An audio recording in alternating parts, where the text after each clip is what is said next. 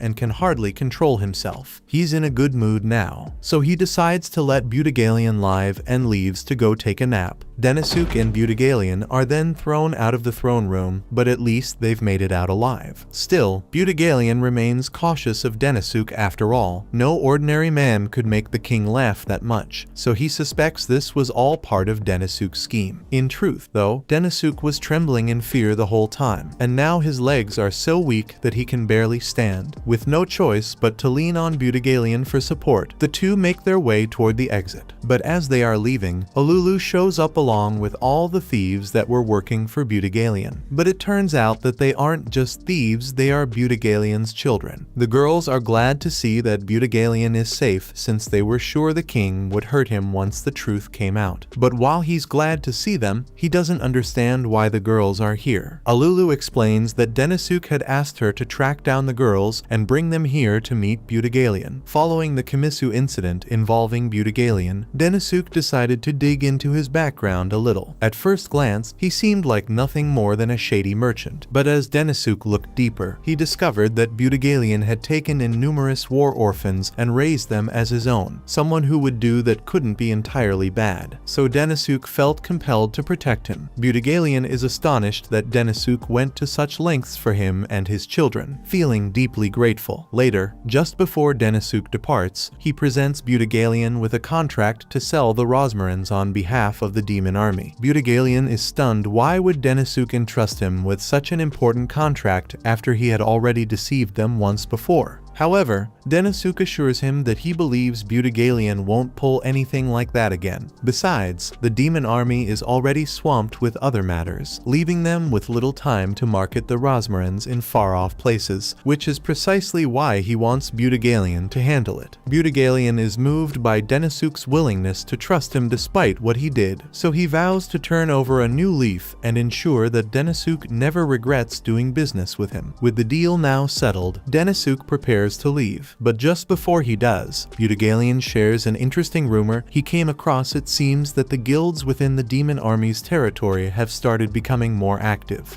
Denisuk and Ulmandra later have a meeting with the Demon Lord, who has summoned them to address an urgent matter. Lately, the cost of food across the nation has been steadily increasing, reaching a point where the average citizen can barely afford to eat. Concerned about the situation, the Demon Lord entrusts Denisuk with finding a solution immediately, and Denisuk is more than willing to take on the challenge. As he analyzes the problem, he deduces that the rising prices are likely caused by the guild monopolizing the supply, though he can't quite understand their motivation for doing so. Ulmandra, however, believes that sheer greed is driving the guild's actions and volunteers to take matters into her own hands by knocking some sense into the guild officials. But Denisuk doubts that brute force alone will be enough to resolve the issue. At that moment, the Demon Lord informs Denisuk that he is dismissed, so he can begin working on the food crisis. But he has a different mission for Ulmandra, as she needs to travel up north. Denisuk is still uncertain about the guild's reasons for inflating food prices to such an extreme, but if he wants to uncover their motive, he will need to arrange a meeting with the guild master. A few days later, the day of Denisuk's meeting with the guild master arrives, and he prepares to set off. However, just as he is about to leave, he is stopped by Sylphid, who looks noticeably different from her usual self. Curious, Denisuk asks her why she's dressed that way, and Sylphid explains that she'll be accompanying him to the guild, but while she's in this attire,